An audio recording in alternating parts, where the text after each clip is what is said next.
Should we start? Chapters are we gonna read? Freedom. That's a good question, and we have 23 to get through. I believe they're all relatively short. We can probably get through the entire story. Okay. My So God, how many words? Somebody record this. there is 32. There is 32,000 words in this. What the hell? Nico! Weak. Fucking Weak weak. sauce. That's weak sauce. You gotta try harder than that now. Jesus Christ, we have a lot of people here. Well, yeah, you pinged everyone. What do you think was going to happen? Well, look. Nico, God damn it. Nico's server muted. Alright, I have to start eventually, and your people are making it rather difficult. Liberal. Liberalism. Get the shit out of here. Alright. Liberal Right. with facts and logic. No, they actually have teams. Oh, Jesus Christ. Just give me a second. Are they here, the people who are... Somebody paid me to make some degeneracy, by the way, so I'm just going to be doing that while you're... Alright, I suppose... Alright, God damn it, this is going to be difficult. Carp, thank you for being here to witness this, so... I'm just gonna mute anyone that isn't you, Cyrus, Right. okay?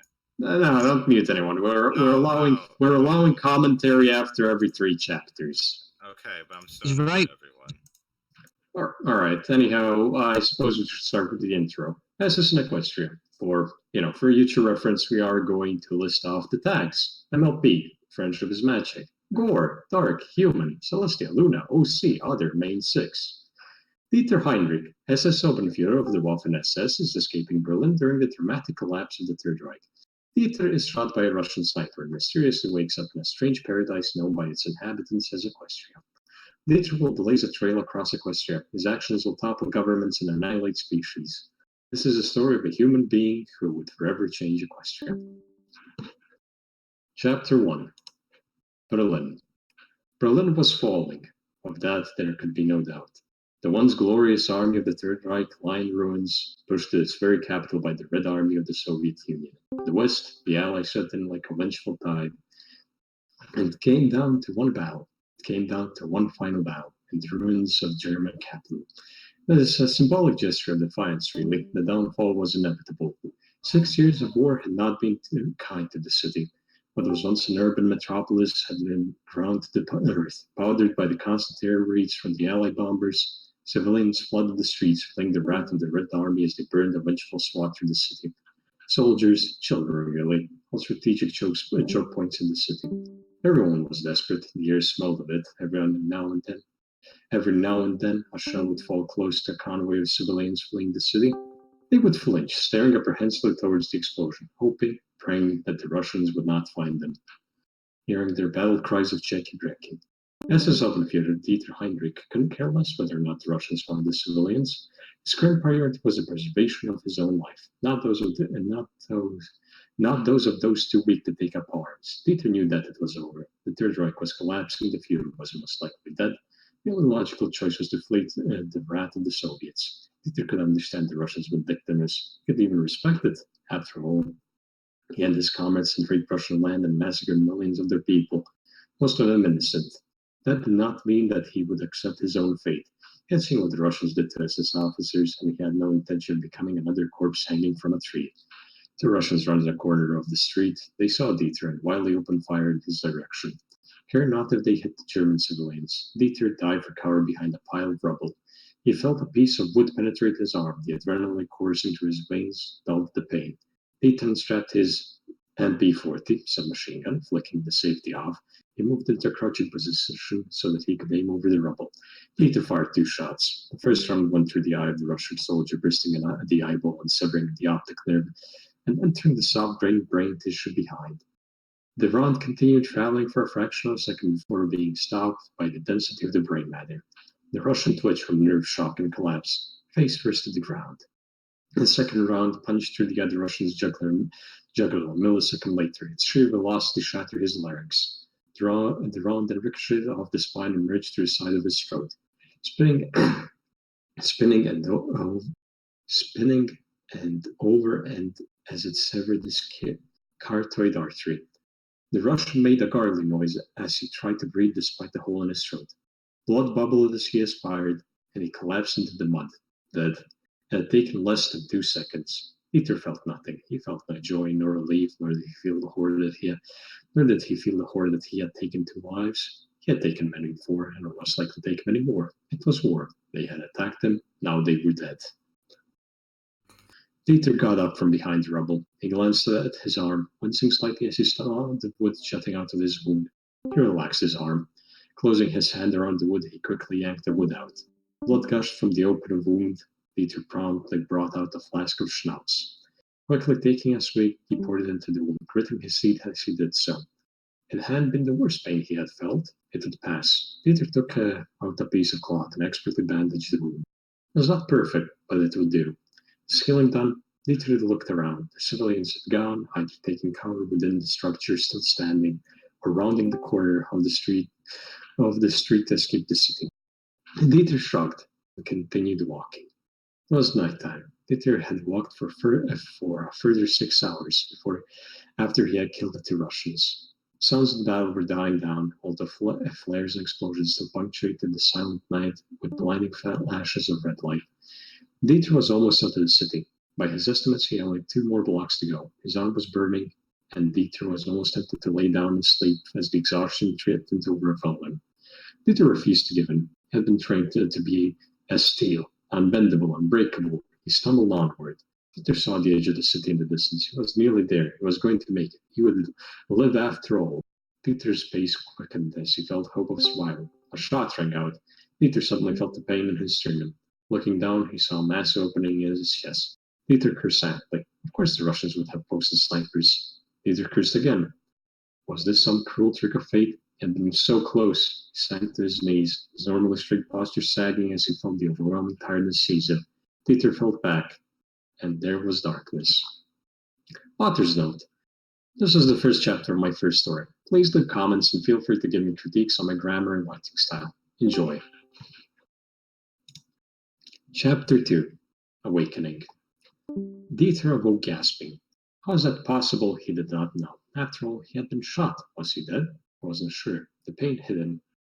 He was quite sure that the dead felt no pain. Of course, the pain could simply mean that he was in hell. He inhaled. The air was fresh and scented the flowers. Yes, he was definitely in hell. He was laying on grass. He opened his eyes. The sun's golden rays shone through his trees. He decided it was too pleasant to be hell. It must have meant that he was alive. There's supposed to be no pain in heaven. He was not in hell. Peter got up. He found that the crater that had been in his chest was no longer there. He checked his arms. The puncture wound had also mysteriously healed. However, his uniform was caked in blood and dust, and he still had his weapons. Peter took his surroundings. He seemed to be in a forest. He was confused. How did he get there? He distinctly remembered being shot in the ruins of Berlin. Peter randomly picked a direction and began to walk. He did not see the big building in New Berlin. Peter had been walking for about 20 minutes when he had heard that sounded like footsteps. He had strapped his MP-40 and cautiously advanced towards the noise. It had been a Russian patrol. Peter crouched low, aiming over foliage. He made sure that he had a clear line of sight, so he could return fire if necessary. Peter was a hardened veteran of the Eastern Front. It was almost impossible to surprise him. He knew all the spots they would hide the women and the children. What he saw did surprise him. Father Sparker disliked making trips to the Everfree Forest. It was dark and spooky, and full of ravaging rat-headed skeletons. She always made a point of bringing somebody along with her, even on mundane trips such as visiting Zakora for Mississippi. Fluttershy was the logical choice. After all, she seemed to have almost mystical connection with animals. Fluttershy was timid at the best of times, despite her ability to calm the angriest creatures. Fluttershy was at ease at the moment, but things changed quickly. Just a second, I'm checking who pinged me. Yes, thank you very much for sharing that image. Anyhow, as the 2 ponies cantered past a group of bushes, there was a sudden rustling. Twilight's head pivoted, and she found herself looking at strange bipedal creatures. It was what were strange clothing to remind Twilight of the military uniforms that her brother's shining armor wore. As Twilight looked closer, she noticed that the clothes were caked in blood. In the creature's hooves, hands, Twilight corrected herself, was a strange boxy implement made of dark metal. Twilight noticed that the creature had a similar, smaller one on its belt. With a shudder, Twilight noticed a knife hanging beside it on the belt. The creature had a hard, angular face and blue eyes like those of a baby. It wore a hat. Twilight noticed with a start had a skull insignia marked upon it. Beneath the hat was blonde fur. The fur did not extend past the top of the head. Fluttershy whimpered, hiding behind Twilight. Twilight couldn't blame him. The creature appeared terrifying. Twilight saw her fear and spoke anyway. Orion, it's your turn. God damn it, is he here? He's here. No, he's unmuted. Orion, fucking talk. God damn it. Alright, we're gonna ignore him. Alright, yeah. Seriously, he asked to be Twiggles and he's the lead. Alright, that's brilliant. Hi, my name is Twiggles. What is your name? The creature blinked. You speak English? Oh yeah, that I forgot. Peter was surprised. Standing right here before him were two garlish-colored equines. However, they seemed sentient and could speak. At least the purple one could. Upon closer inspection, he noticed that the one that had flown itself as Twilight's Sporkle had a purple horn protruding from its head. Peter saw that its mane and tail were styled much the same way a human female would style her hair. Then the creature's voice sounded as though it was a female's voice. And the mane was as a darker color than the rest of the unicorn's body, with a streak of crimson running through it. Balls had a dark purple eyes that appeared disturbingly human, although slightly larger. Peter found it extremely disconcerting they appeared sentient, like betrayed the presence of a mind that any normal animal would lack. Why is Barbie putting me in this? The second equine was a buttery yellow color, entirely behind the unicorn. Twilight's Sporkle Dieter reminded himself of pink mane and tail and green eyes. The pupils Dieter noticed had contracted. The creature obviously found him intimidating. Dieter noted that this one had wings. Dieter knew he had seen something similar in a book during his childhood. He searched for a name. He found it. The creature was called a Pegasus. These creatures were like those of fairy tale. Twilight's Sporkle. The purple equine frowned. That, too, was frightening. These creatures could make facial expressions, despite the fact that they had snouts. Dieter held out his hand to placate the two, like an enraged animal. Lion, perhaps. What leaped out of the bushes was not, in fact, a lion. It was a horrid amalgamation of several animals. He had the body and head of a lion, but it was shaping out to be an obvious and absolutely nerve-wracking day. Fluttershy looked absolutely terrified and was breathing heavily. Run! Fluttershy! Twilight was cut off by the explosion. It was cut off by 3 explosions in quick succession. She saw flames leaping out of the creature's weapon. The weapon was devastating. The bat lover's right eye was blown out of its socket. Next, its ear was torn. But they were a family. You can't do that. Who cares? Again, the creature shrugged. Fluttershy looked the creature in the eye and stared. Her anger overriding all thought of self-preservation. Her eyes widened, and she gritted her teeth, her fear making itself clear. The creature stared back. Fluttershy suddenly felt an overpowering fear. This creature had killed 7 bat lovers without a second's thought. When it looked back at her, she felt the boredom in its eyes, the cold indifference. She didn't care. The creature could easily kill her if it wanted to. Fluttershy deflected. The creature turned to Twilight. It spoke. I am Obenführer Dieter Heinrich of the Waffen-Schutzstaffel of the Third Reich, and I am human. Author's note. Please feel free to. Tito as well. I think you muted him. No, Tito doesn't talk. Oh well, that's neat. He'll never talk. Ah! You get the mic. Hey guys. I gotta mute Nico. Probably, maybe. Yeah, just Can I read short the break next as I will need to do Nico stays muted. sleep. Yeah, Okay, everyone's unmuted for now. Yeah. So then, how's everyone enjoying Storytime? It's fun. Dom, you faggot. Best story ever. Faggot. You have Oh yeah, the author's here. Everyone's. Oh, the office here? Yeah. What? Who is he? No, Murator, just everyone say hi to Dom. Hello. How did he Say know hi. this? Hi. Hello? Hello? We Oh, have, yeah. we have a man of the server. Oh. Okay. What's his username? I'm trying to find him. Domerator. Domerator. Neat. Alright. Come on, Dom, talk, you faggot. Alright, so, alright, I guess I suppose accommodate a bit here. I genuinely have to admit there's a couple of grammar mistakes, but overall, the grammar's pretty solid for what it is, considering you were 13 when you wrote this. Or something. Okay, let chapter 3 win. Let's go. Let's get this fucking Alright. Hecking hell. Yeah, chapter 3.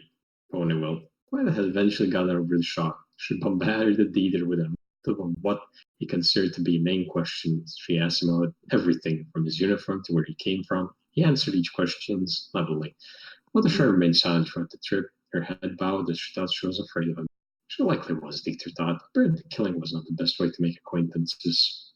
The questions continued, so they could learn a couple of things from this. The questions continued. He continued answering. Dieter eventually gave Twilight an entire summary of the war. The fateful day, 1st of September 1939, to his near death in Berlin. But a few of the details appeared to make Twilight physically ill. Dieter continued. Twiggles became increasingly sickened as Dieter described the atrocities committed by both sides in the Eastern Front. The fact that millions had died there. Twiggles began to think that bringing him to Ponyville was not a very good idea. This man was a hardened killer. You killed how many people? Twilight asked him. 186, Dieter responded. He paused. No, 188. Why? Twiggles was horrified. This man had killed the equivalent of half the world's population. Not for the first time, she began to question the logic of her choice. This man could possibly be hostile and had the capability to massacre every pony in town. She could only hope that he remained as friendly as he had been. If he was not, we were doomed. They continued on in silence for quite some time. Finally, Twiggles asked him another question. How did his weapon work? She wished that she had not. She wished that she had not, as he went into a long-winded description of the weapon's capabilities. The way he casually described how the weapons dealt with death was terrifying for Twiggles, yet it was also fascinating. The human's technology far exceeded what she had considered possible. She wished she could take notes. Despite her revulsion, she simply hoped that she could remember the hour of information they had described to her. A twig snapped, and Dieter suddenly pivoted on his heel, bringing his MP40 up to his shoulder. His hard-cold blue eyes pivoted in his head as he scanned for possible targets. Finally, seemingly confident that there were no Ukrainian children, he slowly lowered his weapon. The sudden movement reminded Twiggles just what kind of world he came from. He came from a world war. There had been two major They had been two major ones within the first 50 years of what the humans call the 20th century. 90 million people had died, and that was simply a wild estimate. What kind of We should probably mute us. who cares? Race could descend to such depths of depravity. What race could kill so many of their own? As a pony, was a constant seemed alien to Twiggles. Their culture, the ones that Princess Celestia had set up, was one of pacifism. Such violence seemed unreal. That she had seen it firsthand. It was chilling. Twiggles decided to tell Dieter about the question's history. From Discord's rule to the modern period, she told him of the elements of harmony. Harmony. Dieter simply stared at nothing with nothing short of incredulity. Twilight did not understand. What was so strange about the history of Equestria? She thought it was awfully rude of him to scoff at her species' heritage. Perhaps he thought of their species as soft. After all, the species had killed millions of their own. What seemed to be like a more or less constant state of Twiggles thought it, though, was interrupted as they entered Horsey Wheel from the edge of what the ponies called the ever-free forest. I had no idea what scared him so much within the forest. It was nothing compared to Stalingrad.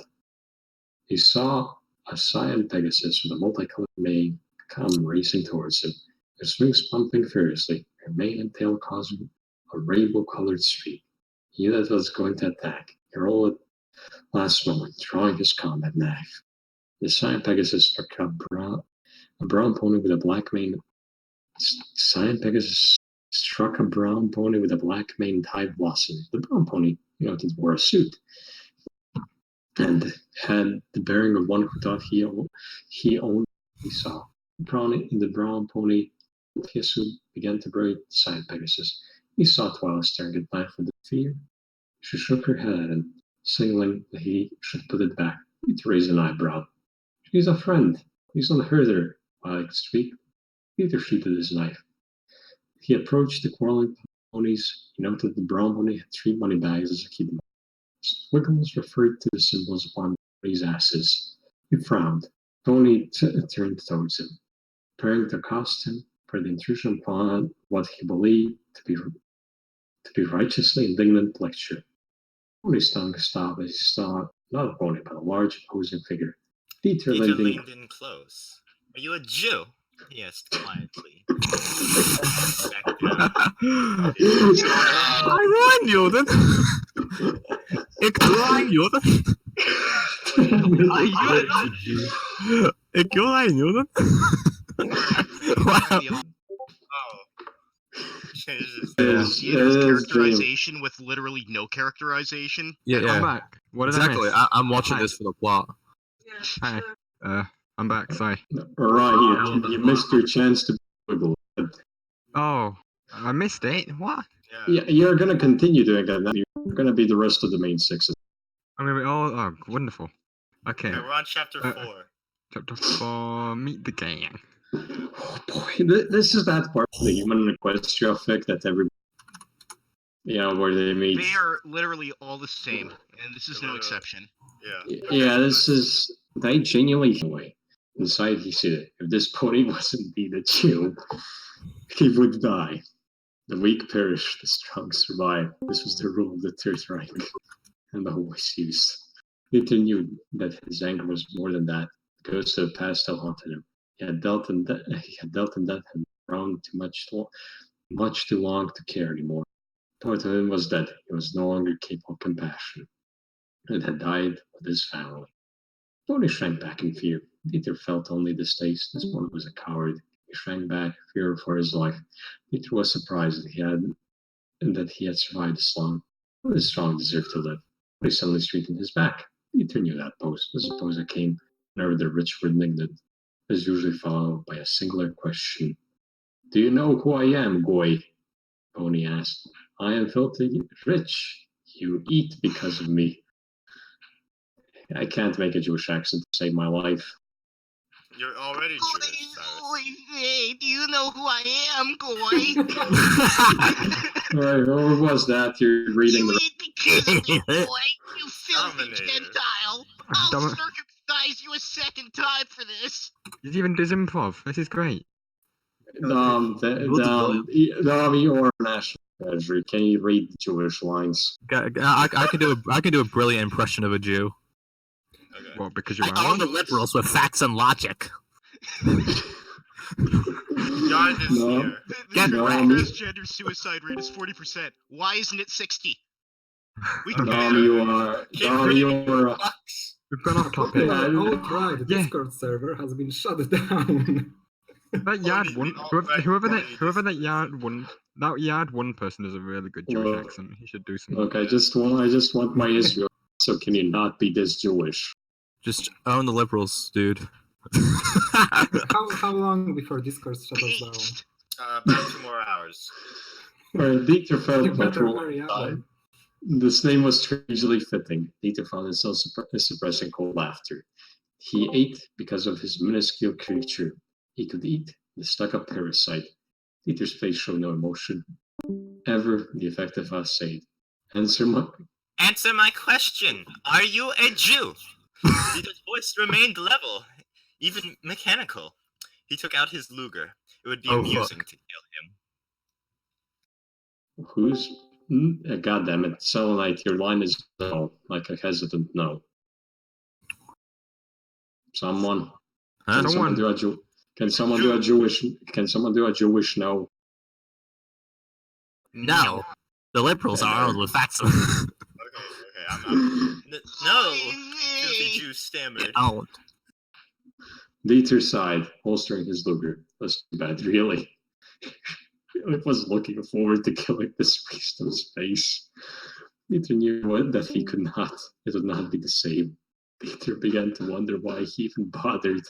He quickly suppressed the thought. It was a shameful thing, really. He was expected to kill for the Fuhrer. The Fuhrer is dead. He turned back to Twiggles. The silent Pegasus, he noticed, was arguing quite forcefully with Twiggles. Peter picked up words the blue-collar Pegasus, referring to him as a diamond dog.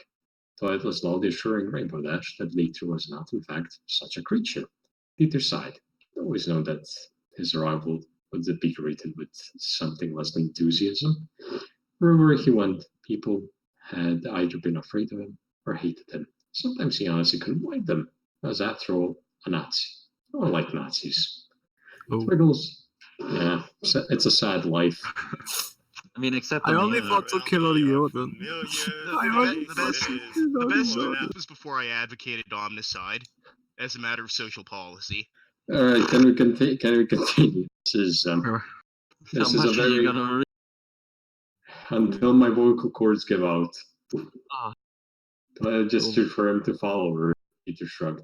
Follow the planet to gas. Jesus Christ. Alright. The iron not be lost. Knew that happened in the concentration camps. They were death camps, really.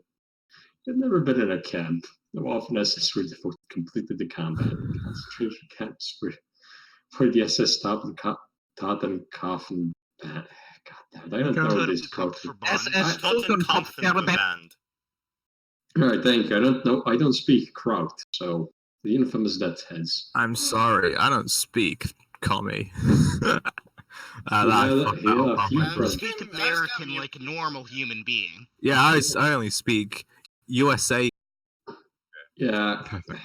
He had a few friends in the group. Americanese. They were truly cold-blooded. They probably had a fewer emotions than he did. They were most likely dead by now. Peter didn't care. He hadn't really cared for people for quite some time. What was the point? Care for someone and they died. It always happened. Twiggles led him to what looked like a house built inside a tree. She lived there. The Sand Pegasus Rainbow Dash left sometimes before, presumably to gather some other horses. By the time Rainbow Dash returned, there were 3 others with her. Dieter observed them. There was an orange one with green eyes and a yellow mane and tail, who you can forget about. The mane and tail were both tied into ponytails. Why are we still talking about this on horse? The pun was not lost on Dieter. And more surprising, she wore what looked like an American cowboy. Why are we still talking about Applejack? She doesn't exist. She spoke with an obvious American accent. Was it Texan? She had 3 apples for a cutie mark, and that's all you'll hear from her. There was a white one, with blue eyes and purple mane. Strangely enough, was styled to look, what was the word? Posh. She had 3 diamonds as a cutie mark. When she saw Dieter, her eyes widened. She spoke in abject horror. Here standing before her, she had said was a crime against fabulous. Dieter couldn't care less what she thought of his looks. Finally, also with blue eyes, she had an extremely campaign. Now, when did it start? About 10 seconds. Well, About 10 seconds ago. damn it. Just kidding. I'm gonna read it. There was a white one with blue eyes and a purple mane. The mane, strangely enough, was styled to look. I'm back. Posh. She had If you're gonna steal the. When she saw Dieter, her eyes widened, and she spoke in abject horror. Here, standing before her, she had said, was a crime against fabulosity. Look, man, if you're gonna keep this, if you're gonna keep hogging the spotlight, I'm just gonna sodomize your show. Okay. Finally, there was a pink one, also with blue eyes. She had a extremely unkempt mane. She didn't walk. She bounced like there were springs in her legs. She had 3 balloons as a cutie mark. She was talking about throwing a welcome to Horseyville party. Dieter, as a rule, tended to avoid parties, brought up many painful memories that he had buried with his cold demeanor. The orange one introduced herself first. All right, Ryan, your go. Howdy, my name's Applejack. Pleased to meet you.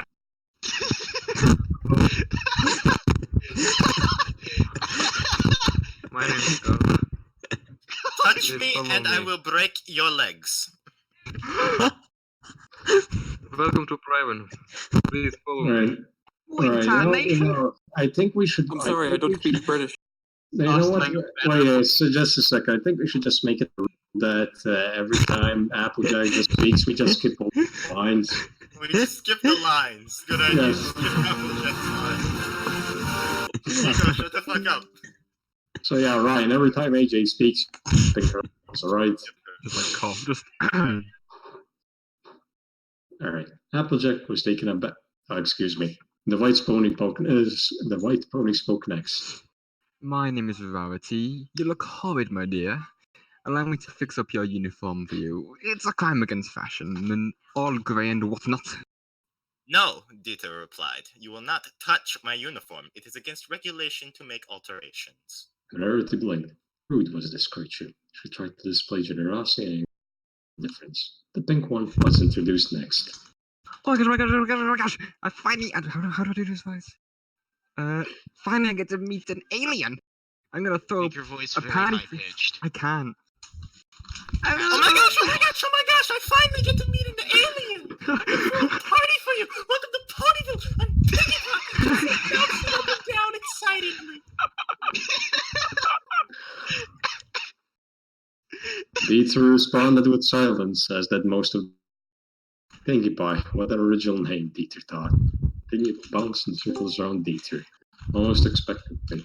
Dieter didn't respond. She grabbed onto his leg and stared up into his eyes, her own winding and brimming with tears. Such displays were lost to Dieter, so they only annoyed him.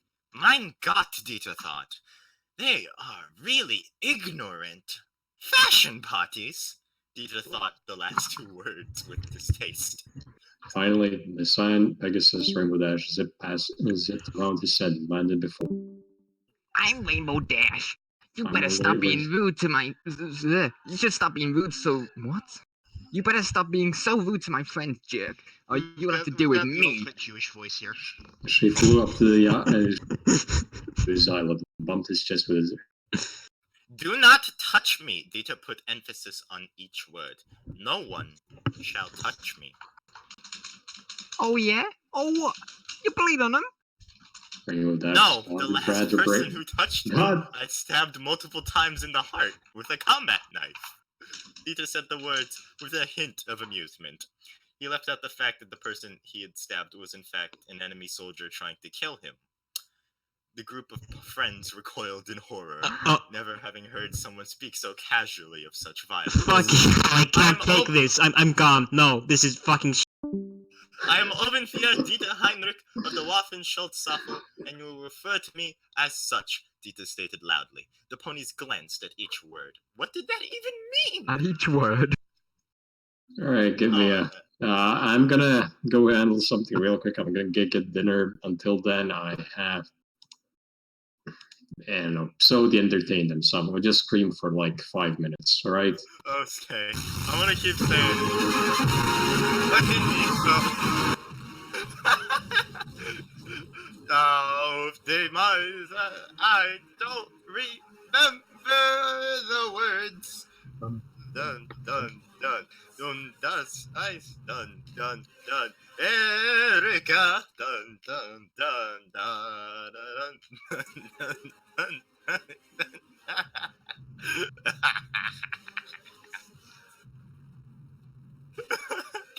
All right, 5-minute break. We'll be back to read the next chapter in a second. We doing this? We are going to go until we drop. Man, I was not expecting to have to do 6 voices. I don't have that type of vocal You range. left us. I did. I had to go eat. This is your punishment.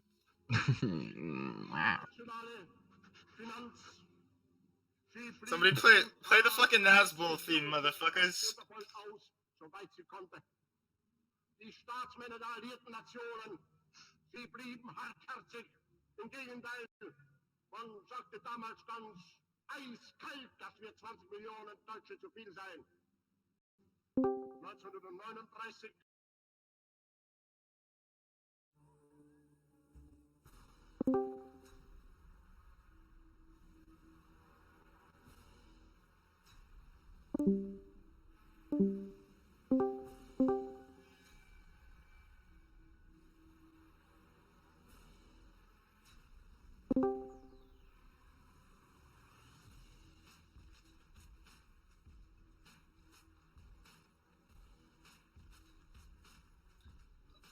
Daily reminder: the Nazbol gang represents. Gucci gang, Gucci gang, Gucci gang, Gucci gang. Gucci gang, Gucci gang, Gucci gang, go. Nazbol gang, Nazbol gang, Nazbol gang, Nazbol gang. Nazbol gang. And this is how I get everyone to disconnect while Cyrus is taking a break. That disguised the art. I'll come back in now when you guys are tired of this. Oh, Dom had to go for a little bit. He's getting boomered at.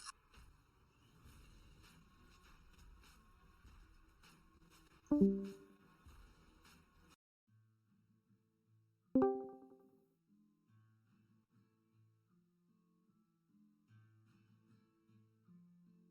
now we wait for Cyrus to come back.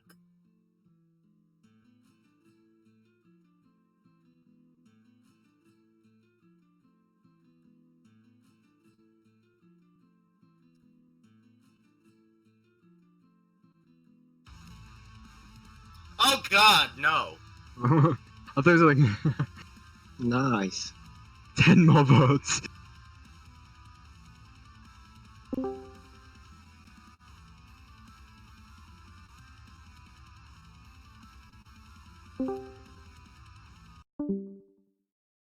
For some reason, I didn't have my DJ role. I don't know. DJ. Why. Yeah. I feel emotionally and mentally scarred after this. You feel emotionally, mentally connected. Yet, I promise you. Chapters. There's more to go. It's fine, I Carlo. assure you, it gets edgier. But by the end of this, you'll be emotionally connected to all the characters. I think I lost my mind when he asked the fucking horse whether it was a Jew. It's a valid question. What the fuck? Get this Soviet music out of here. But oh really? It does get edgier. Okay, to be clear, the pony has fucking money bags on its butt. Okay, so it's a valid assumption. Yeah, it's a valid assumption. Are you a Jew? It's a fair assumption. You know, it's a Jew.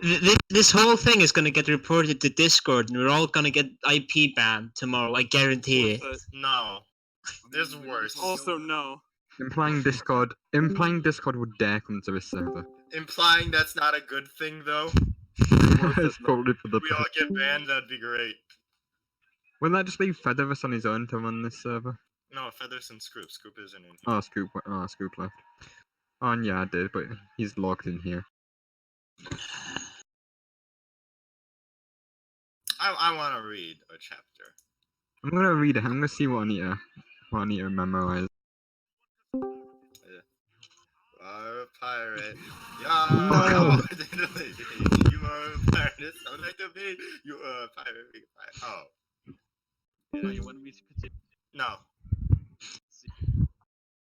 Man, yeah, Nico's kind of ear rape is kind of shit. They should mute him again. No.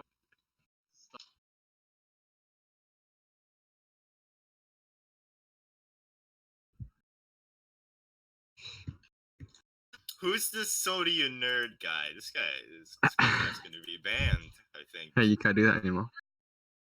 No, I can still give myself Commissar if I really. Actually, Nico, ban this guy for me. His name is Sodi is God. Oh, okay. No, he changed his name. Changed his name to Sodi is a god. Yes, okay, he can stay now. Oh, my finger slid. Oof. Oof. I fucking kicked him! Holy shit! What? Literally a German. Literally a German. When I get a position at Discord, you'll know. You'll just know. You will know that I have gotten a position at Discord, okay? You will know. Nico, you sound like one of those people who just got like a soundboard for the first time ever and just playing random sounds. He's had that for forever. He always does I that. know, that's what I mean. It just sounds like he's. Oh yeah. I'm just annoying people. You can do that without a soundboard. Carver, tell Tino we're reading Nazis in Equestria. Tell the New Order to come here. No, I refuse to inflict this upon my team members. Cyrus and Yard are your team members, and they are. Yeah, sure. They can stand in for the rest of the team. No. When I talked about the TNO Equestria to War crossover, I didn't mean this. What? You didn't? I'm still banned for no reason there. Why? I'm still banned from that server for no reason. I didn't even do anything. Me? That's the worst idea anyone has ever had. Or just go into their Discord voice channel and start reading. Just start reading, we should just read this in the Scaly server. You just come in like, what's going on here? We just started reading. We're like, what? Just fucking read. What? Just go into random Discord servers and start reading stories. Yeah. Imagine like a group of people just join. We think, oh, it's just one of those groups that just, they're playing the multiplayer game. Then we join them, and they're just reading. It's just like started just screaming like German stuff. No, just open up with, "Are you a Jew?" Are you a Jew? Just anytime anyone joins the Discord, are you a Jew? And if anyone answers yes, everybody just like screams Jew, Jew, Jew, Jew, Jew. Juden. I see the Juden. Unmute. Okay, I'll unmute you. Unmuted. Oh, hello. Okay, mute him again. No, I'm alive. I want That's a shame. That is the issue. Oh. What the fuck is that noise? Man, if Discord could have banned this server, they'd have banned it. Carver! Hacking, shut up. Carver is sending out Morse code. Yeah, sorry, it's my fucking phone. It's this distress Don't worry, I can respond. I don't know what I was trying to do I then. should have kept Selenite muted. Oh. I'm okay though. He's being So held hostage sad. by the Viet Cong. He's trying to Cyrus, get communicate. the fuck back here, you nerd. I'm ready to read this next chapter. I'm gonna read it if he doesn't. We're losing time. We're burning daylight. God forbid you are prevented from reading this masterpiece of literature. Yeah, we need to finish the entire story, and he's wasting valuable time. I can't believe he's doing it. Fuck it, I want to read chapter 5. Here we go. Oh no. Oh, we can do this concept. We got this. We don't need that Croat. Chapter 5. Hell yeah! Sorry, Sorry, I'm getting a little overexcited over something. Completely unrelated. Digger, the whole reading thing was the thing we did after the interview. The interview was like around Yeah, how did that go? When's that going to be published? That will be Monday? published on Monday, and we'll post the link probably. How did it go? It went well. Nico broke the no swearing rule about 3 minutes in. Oh no. You made it worse because you pointed it out. No. And at Nobody the end of would've- the interview, nobody would've I said the mod was more popular than his YouTube channel. See, the good thing is, I think he already turned off the recording by then. I hope. Oh, good. Well, that's just the Because he end. said Right at the she's- end, the last thing anyone hears is that your mod is more popular than this YouTube channel. No, I said the first thing. The changelings are the best country. This interview is over. That's literally the first thing I said. Okay. That's all that gets posted to the YouTube channel. That was the entire interview. Everything 5 else minutes long. was just garbage after. Including what you Okay. and the debate between Cyrus about Horde and Alliance. And then we started arguing Horde is about clear Horde versus Alliance. At the Oh end. yeah, the Horde is better than the Alliance. Yeah, I mean Horde is superior, so I don't know what the fuck he's doing. All right, here we go. Chapter 5, SS in Equestria. Conflict. Dieter studied the room he was in silently. Twilight's house. Although built in a tree, it was quite cozy. He noted that there were shelves and shelves of books. Dieter always enjoyed reading. He found reading to be edifying and quite refreshing. This place was apparently originally a library. On the surface, Dieter did not give any reaction. Is there any punctuation in this thing? It's just only full stops. Full stops. I guess no. Twilight's house has a punctuation. Oh yeah, but it was 1 comma. Yeah. Dieter noticed a purple scaled bipedal creature staring at him with wide green eyes. Dieter assumed this was a lizard of some sort. Twilight introduced the creature as Spike. Apparently, he was a baby dragon. Dieter resisted the urge to roll his eyes. Of course, there would be a dragon. He was in a land governed by sentient equines who was controlled by two deities who apparently controlled the sun and the moon. How could there not be dragons? Dieter wasn't as much confused as he was annoyed. It was like some sort of fairy tale. The dragon spoke. So you're an alien? I am human, not an alien, Dieter responded with his usual impassive tone. That was very passive, actually, never mind. Okay, that's cool, the dragon, obviously confused. The way Spike saw it, anything that was not native to Equestria was an alien. How could this creature not define itself as such? After the not-so-cordial introduction that Dieter had given the ponies, they seemed to be avoiding him as best they could. I wonder why. Dieter noticed them glancing at him in the corner, at least. He assumed he was the subject of their current conversation, since they were constantly glancing at him. Of course, they could have simply been intimidated by him. Dieter preferred it when people were afraid of him. It gave him a gratifying feeling of empowerment. Applejack, the orange one, came up to him. Dieter knew it was like... oh, yes, yeah, fine. Dieter knew it was likely another attempt to get him to apologize for his coarse introduction. Applejack looked him up and down, frowning. Dieter remained still, standing in the center of the room, commanding the attention. It was almost like a statue. He wore no facial expression. He appeared even more emotionless than the Canterlot Royal Guards. And that was saying something. Applejack spoke. He worded heavily accented. Yeah, okay, that's wrong. Spoke in a heavily worded accent. Applejack spoke he words heavily accented. Yes. You know what I think, Mr. Heinrich? I think that you are very rude and should at least be nice. Try to be nice.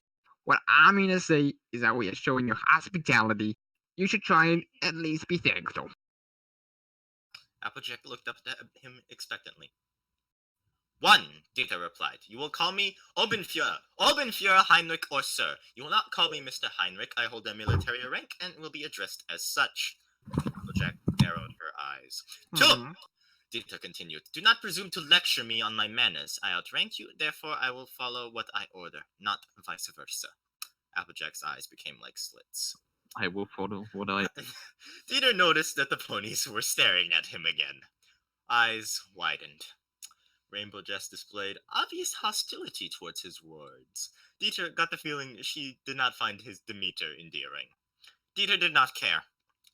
His purpose was not to be endearing. He did not want to become attached to others, since they had a nasty habit of dying on him. Some died naturally, others were murdered. Some shot on the battlefield, others torn apart by shell fragments. No, he could not afford to become attached to people, or colorful horses, much less something that was not human. Dieter still had not decided whether or not he was going to designate them as Untermensch, like the Jews. Just as Dieter was about to turn away, the rainbow-colored cos trail zipped right up to him. For the second time in many hours, Dieter found Rainbow Dash right in his face. Hey! Rainbow Dash yelled. No one talks to my friends like that. Do you hear me? Dieter smirked in amusement. This was the first time that day he had made any facial expression in front of others. The expression seemed to only infuriate Rainbow Dash. We're halfway through 5. The expression as a mocking one. She charged him. Dieter knew the attack was coming. It was written all over Rainbow Dash's body language, from the tensing of the muscle to the clenching of the teeth. It had been obvious. When she came at him, hooves extended, Dieter sidestepped. His hand fell onto his belt. He drew his combat knife. In one fluid motion, he had his arm around a stunned Rainbow Dash. He brought the knife up to her throat. Rainbow Dash tried to squirm out of his grasp, but he was stronger by far. Do not attack me, Dieter hissed. Next time I may not be so merciful. He let go of Rainbow Dash, who collapsed on the ground, gasping for breath. The stunned silence was almost deafening. Rainbow Dash, the fastest of them all, had been bested in less than 2 seconds flat. So, The ponies couldn't believe it. Dieter, Whoa. they realized, was a warrior that far outclassed them all. Not to mention the fact he was at least 2 feet taller than all of them. Dieter replaced his knife. Shouldn't it be like he holstered his knife? Whatever. Yeah, There was a sudden pounding at the door. Cyrus and his fucking... I can hear everything in his room again. Well, yeah, that's... Yeah, I was trying... I provide sound effects for the story. There was pounding at the door, so, you know. Cyrus, just play gunfire in the background for 2 hours. Just like Berlin. We're still in Berlin. This is just a hallucination. We're bleeding out. Yeah, there was a sudden pounding at the door. Twilight telekinetically opened the door, noting a surprised look on Dieter's face. Something obviously did startle him. Perhaps his species weren't capable of magic. A well guard who was framed in the door. Behind him was an angry diamond dog. Oh my fucking god, I remember this chapter. Almost as coldly as Dieter. I doubt that. I very much doubt the pony could speak as coldly as Dieter. The guard spoke almost as coldly as Dieter. We captured this creature when it was raiding. Its brethren here were captured a few of our ponies. We are unsure where they are being held. Since you are Princess Celestia's student, we were wondering if you could use your magic for an interrogation. Ran. Huh? I'm sorry, sir, but I can't use my magic so brutishly. Twilight replied, shocked. I understand, Miss Twilight. It was worth a try. Dieter, knife in hand, approached the guard, running his fingers over the blade to test the sharpness. He spoke. There was more indifference in his voice than what the guard was even incapable. Allow me! Dinner grinned wolfishly, his blue eyes fixed intently on the dog before him. He finally got to do something that was slightly challenging. Interrogation, after all, was an art. The pony shrank away from the fear-inducing form. The diamond dog whimpered. You should be afraid, Dieter declared, as the dog began to struggle. Alright, now I'll go back to being the narrator again. That's the end of chapter 5. Yeah, this chapter is a personal favorite, as it is one of the most ridiculous parts of this entire story, which is really saying something. Thank God I got some whiskey. This is where the edge truly begins. Yes, this is where the edge truly begins. Chapter 6. Interrogation. With a blade in hand, Dieter's impassiveness is even more terrifying. He brandished the knife as he walked over to the diamond dog strapped to the table. The guard had the man to stay behind to observe Dieter's technique. And the rest of the ponies neither refused to go nor refused to stay. He simply remained rooted to the ground in fear as Dieter sharpened the blade. Dieter turned to the dog. Turned to the dog. Here are the rules of this interrogation. You will answer my questions. If you answer my questions satisfactorily, you will have a quick death. If you do not, you will beg for death. If you are lying or refuse to answer, I will begin cutting off parts. I will work my way up.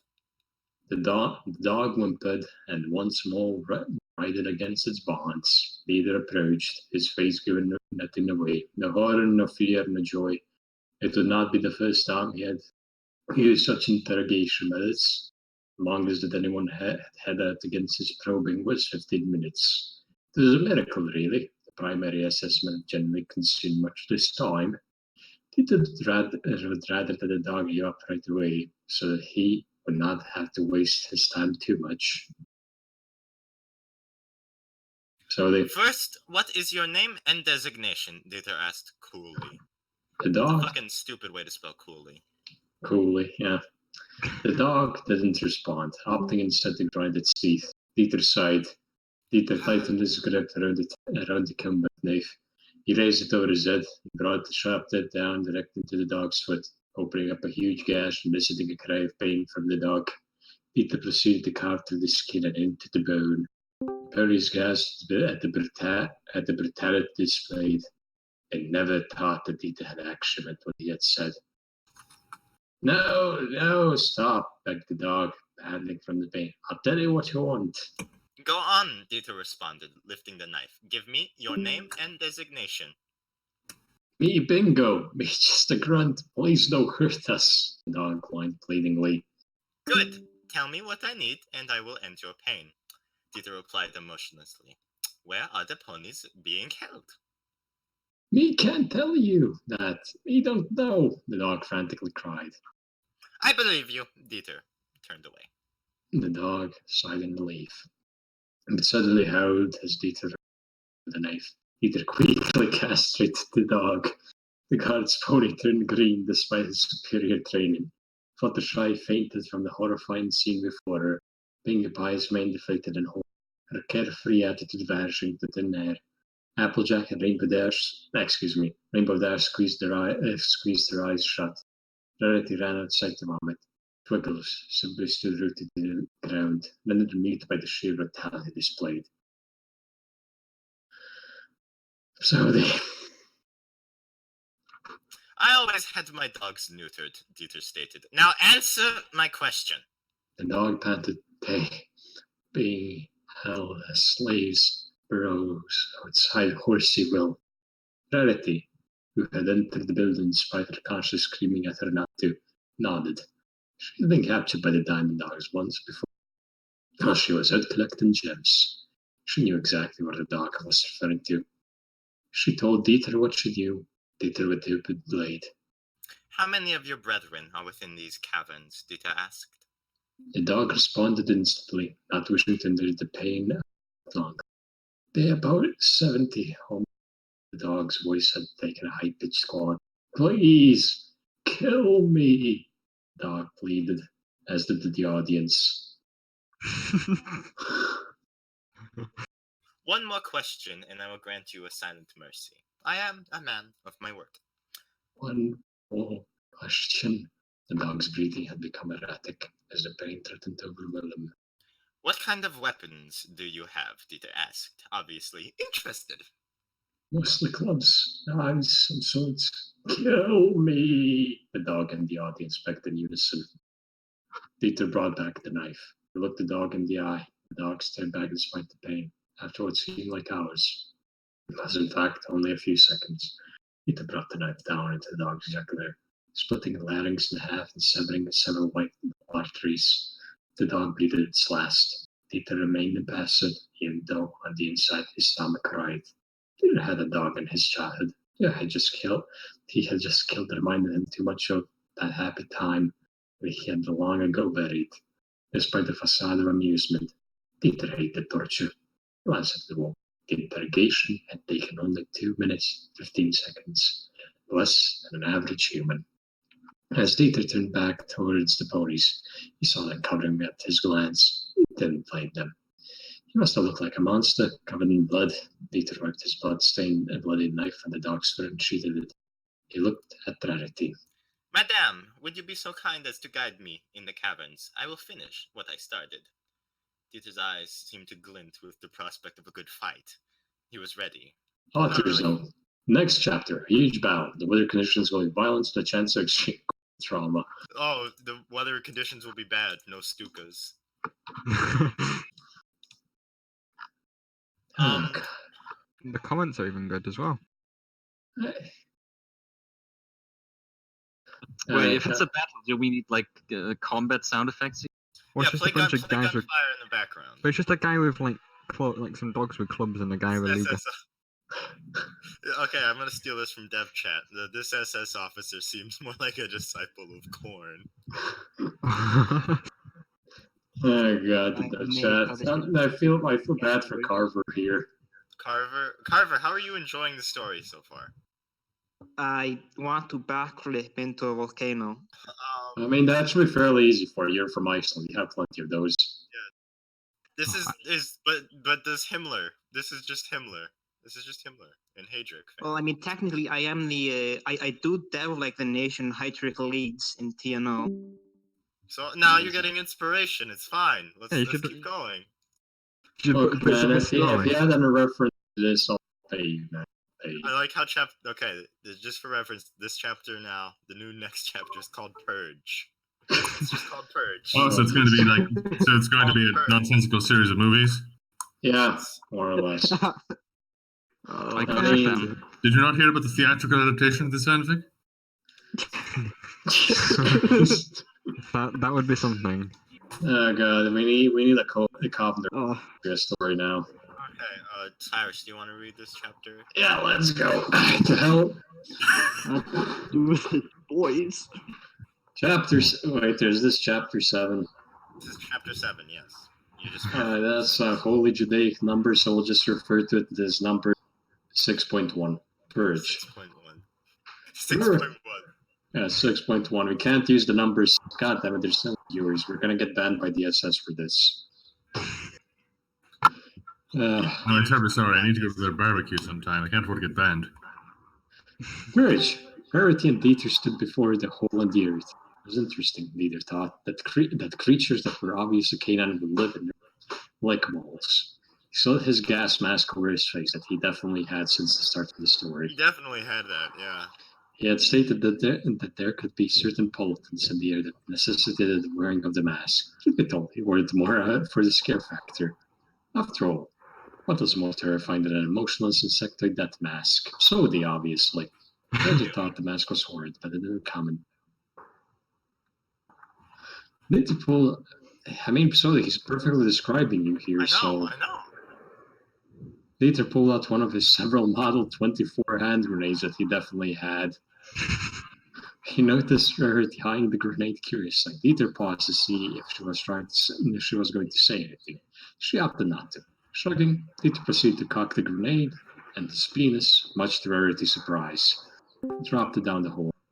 After a few seconds, there was an earth-shattering explosion and several howls of pain. The ground was not far down. Dieter jumped.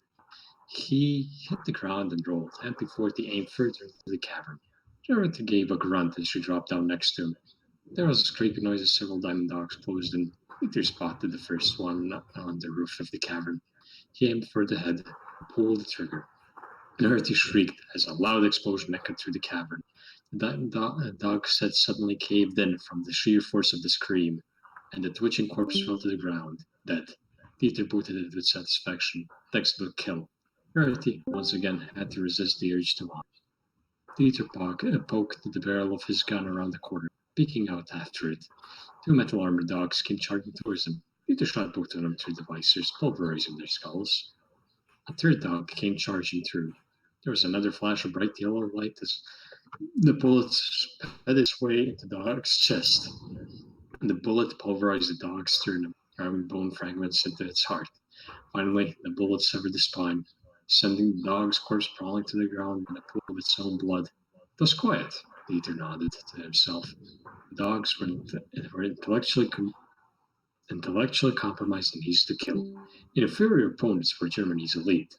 Walking forward, he found that the cavern branched off into 5 directions. Peter glanced at Rarity, noticing that she was shivering. Lead on, Dieter ordered.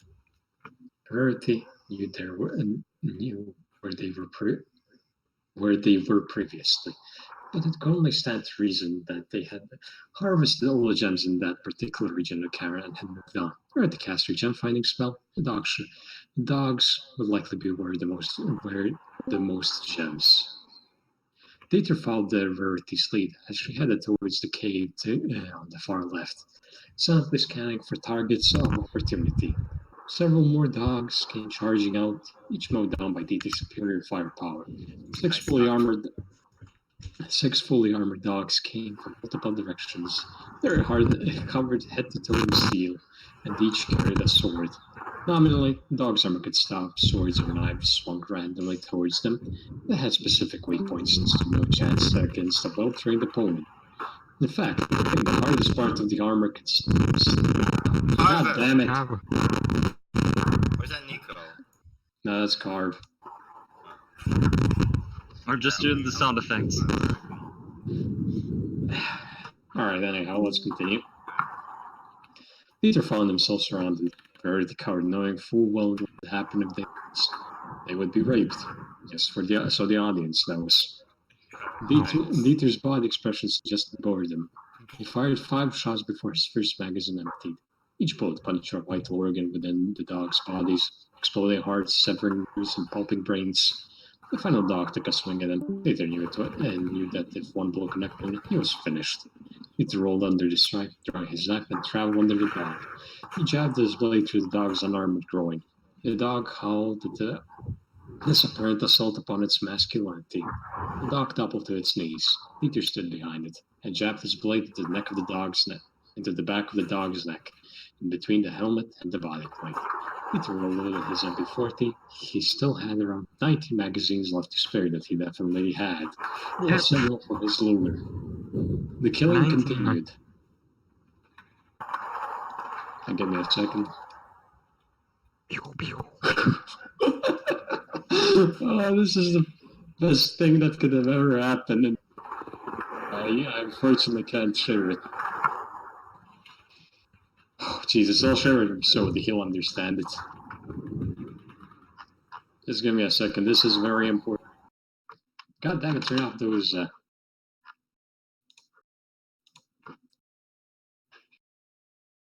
Alright, I think my audio broke. Give me a second. Hello, can you all hear me? Hello, I hear you. Alright, perfect. I have the problem. In brief silence is punctuated as probably gunfire. Who's providing the fucking gun sound effects? I'm gonna kill you. It's Nico. Nico's going bang bang. Nico, I swear to fucking immersive. God, It's immersive. I'm gonna travel to northern Turkey and beat your ass so bad they're gonna think it's a battle. It's a battle. Just make pews every time he says shoot. Just say like bang bang. Bang bang. Bang bang. Oh, look who's back. Shalom. Shalom, my brother. Welcome, we're just at the battle. You missed the interrogation. You owe me shekels for this. I don't. The killing continued. We have sound effects now. Sporadic gunfires lead to roots and efficiently gunned down the dogs that attacked him. Heads exploded, hearts stopped bleeding, limbs were amputated by shrapnel. Dieter used his grenades in highly concentrated areas. The walls of the cave were splattered red with blood like some maniac's random fit of creativity. Not a little of the ichor splattered onto Dieter himself, though, obviously. He ignored it.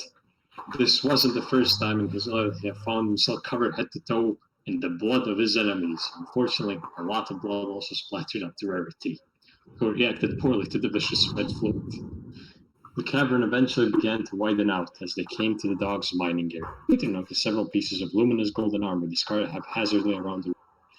He heard the sounds of whips being cracked. He saw several white ponies pulling what appeared to be trolleys as three of the ugliest creatures he had ever seen whip them onwards. They obviously led the group. Without hesitation, Dieter blew the largest one's head open.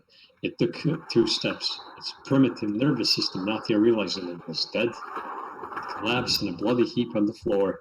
The other 2 turned to face him. The medium-sized dog wailed as its eye was suddenly knocked from its socket. The smallest dogs just simply blew out, leaving a cavity the size of Dieter's fist. The guards turned to stare at him apprehensively. They thought they had it bad when they had been captured by, of all things, diamond dogs. And he thought that they would be ended right there by his angry bipedal god that had so easily dispatched a war of dogs. Dieter saw several of them move their mouths in what they assumed were prayers. "Oh, sweet Celestia," he heard whisper, "have mercy upon my soul." You're cutting out. God damn it. Equestria's armed forces were pathetic in Dieter's eyes. How had these soldiers been so easily captured by a foe, so intellectually incapable and inferior that they had simply charged into the maw of his guns? Dieter grimaced. They reminded him of Russians. Just before Stalingrad, retreat, retreat, retreat. That was likely all they did. Dieter removed his mask after breathing stale air through the mask respirator in the cave's musky air was almost sweet. Dieter fixated each of the ponies with a hard glare, noting that each of them squirmed under his cold observation. Dieter paused for a moment, moving to free the guard's ponies. Alright, that was chapter 7. I like that chapter. It really sets the tone for the book. I haven't even looked at this fucking thing for years. More This is gun weird. sound effects, my dudes. How weird is They this? reminded him of Russians. Oh, you want more sound effects? Okay. Yes, Very you weird. want some sound effects? I literally wrote this when I was fucking. So it's We're on chapter 8 now. let's say it's not the most high quality thing I've ever written. Oh, I didn't notice. Cyrus. No, I'm asking what chapter until which chapter. You cut out. I don't know what you just said. Until which chapter we read this story because Until we get sick of it. Yeah. I'm enjoying it. Since we started this. I'm gonna read chapter 8. I'm invested. I'm reading. You read the chapter 8. I'm gonna go take a short break because my throat is genuinely hurting a bit. Okay. Oof. Alright, let's get in the mood. Dieter was the first to climb out of the hole. It was easier for him because, he had hands. So he could dig his fingers into the earth and lift himself up. To the ponies waiting for him to emerge, he looked like an angry demon, covered head to toe in his enemy's vitra. He was terrifying to all who saw him. Rarity and the guard ponies took much longer to reach the surface, to Dieter's displeasure. It took them long because they had hooves, not hands, and were inept at climbing. They looked bedraggled and beaten. In the case of the guard's pony, beaten was probably literal. Dieter ignored them completely, and opting to instead walk to a nearby stream to wash. He may have been used to being bathed in blood, but he did not like the stickiness. Dieter was interrupted. They would pay for that. "My name is Captain Surefire," she said. "I would like to thank you for rescuing us."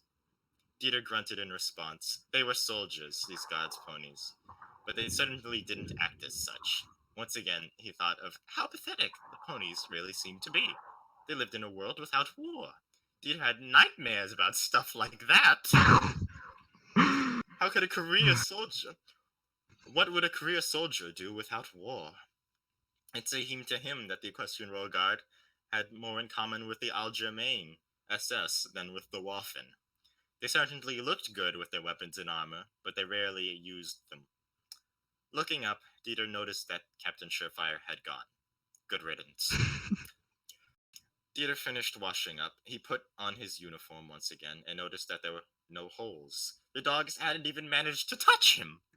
Dieter smiled coolly. They were hardly worth the time. It made a change from Soviets. He continued replacing his equipment. How the fuck does he replace it? He's like in Equestria. Okay. With his 19 megas. Don't question it. None of this makes sense. With his 19 Really? megas. I was There immersed was a until loud this point. commotion coming from the town square. Dieter I know it's hard to imagine that this story was written haphazardly because of how brilliant it is, but suspend your disbelief. It's meticulously crafted. Meticulous. I didn't spend 5 minutes in every chapter at all. No siree. There was a loud commotion coming from the town square. Dieter was going to ignore it at first. Then he noticed a chariot being pulled by more of the royal guard. On that chariot sat a unicorn with wings. At least that's what it looked like. Dieter, overwhelmed by curiosity, made his way to the square. He noticed how the ponies bowed to the winged uniform. Dieter stood tall, the only creature not bowing other than that creature. That's weird.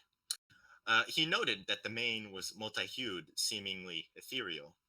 The mane was moving in a breeze that wasn't there. It was quite odd. The creature also had pinkish eyes that seemed to radiate some sort of warm calm. Dieter realized that this must be the pony's ruler. You would think the regalia and the stuff would give it away. Yeah, but... No, it's the eyes. The creature turned to face him. "I am Princess Celestia, the ruler of Equestria. I welcome you to our fair land, Obenfuhrer Dieter Heinrich of the Waffen-Schultzstaffel." Dieter stared at her incredulously. The highest-ranking ruler was not a queen or an empress, but a princess. The ponies didn't even have the initiative to seize a title of supreme executive power? Dieter cringed. He knew he should have expected a pathetic title, considering what he had seen from all the ponies thus far. Celestia, having no answer, continued. I would like to thank you for rescuing some of my royal guards, Pony. It must have been a great kindness to risk one's life to rescue strangers. Dieter smiled. It was not a pleasant smile of warmth, but a smile of cold amusement. He spoke. I needed something to do. In truth, Princess. Dieter fairly hissed the word. I couldn't care less for their survival. This was not done out of kindness. Bear that in mind. Celestia's eyes widened, and the guard ponies that flanked her tensed at Dieter's statement. The ponies gathered, gasped at his coarse response. This author likes to use coarse a lot. I've noticed that so far. This No causes pony... me physical pain. No pony had ever spoken to the princess in such a way before. Of course, Dieter was not a pony. He was the superior Aryan Ubermensch. So that statement remained true. A guard's pony wearing blue armor leapt down to face Dieter, seething. Wait, blue armor? This is one of Luna's nerds. This is gonna end badly. Okay, our actual story. You dare! The pony shouted. You dare insult our princess? I'll have you know that our hospitality of the crown is punishable by death. What? Oh, this is gonna end badly. First of all, he didn't really insult her. He just said, this guy. Hospitality is punishable by death. Hospitality. Oh, hostility. Hostility. My bad. I'll have you know that hostility how dare you is punishable by death. What in How dare you be rude? How dare you? I will kill you. Also, sorry, you're pretty wrong about who this was. Maybe. It's shining armor. It's armor. Oh, read When are they gonna stop? read the transcendental edition.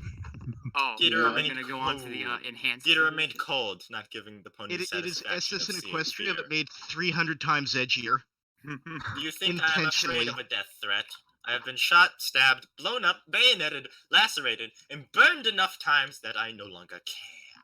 If I were hostile to the crown by any stretch, I would have already killed everything that moves within this square right now, and I would have done so with ease. Do not think to threaten me. Dieter's voice became dangerously low at the last sentence. The ponies in the square gasped, and some began edging away from him in fear. Dieter took a step towards the god's pony, his face set in stone. The god's pony didn't budge. It was the first pony that Dieter had saw with any guts whatsoever. Dieter noticed that the pony had a cobalt blue crest to match his tail, and that he had an armor plate on his front modded with the six-pointed star of chaos. Wait, what? So as Dieter spoke, no, that's me being funny, Cyrus. You're never funny. I'm funny. I still insist that you read the transcendental edition. We will just calm your tits for a second. I am never Celestia calm. spoke. Commander Shining Armor, stand down. The pony deflated and made his way back to the princess. She turned again to face Dieter. She stared at him. He stared back. The princess, in a 1,000-year reign, had never seen such a cold, seething glare. This man knew violence. He knew it very well. You shall disarm yourself and return with me to Canterlide. Dieter responded by leveling his MP40 at Celestia's head, aiming for her eye. You know, as you often do. You thought. The finger in It's a her logical step. in a most violent fashion conceived. Dieter buried his emotion, preparing for a fight in case the guards made them move. I will go with you, Dieter said firmly, ice in his voice, but I will not disarm myself. Do I make myself clear? Celestia was taken aback. This was the first time anyone had defied her. Wow. Okay. Of course, this was the first time for everything. And Celestia didn't want to risk the human's wrath. She nodded. Very well. And that was the end of Can't we just use magic to take the gun out of his hands? You think I I don't actually know. thot that far No, ahead? no, the Ponies reason... would be deflected by his edge. Be affected by his Aryan super genes. I actually do have I do have an explanation for this, right? The reason why why Celestia just can't float the gun out of his hands is because Himmler himself personally carved SS runes into his gun. The Sonnenrad in the gun is blessed. Nazi magic. Oh, no. Yes, Himmler came to him as a child. Like, he traveled back in time. And they gave him this magical gun filled with SS runes, right?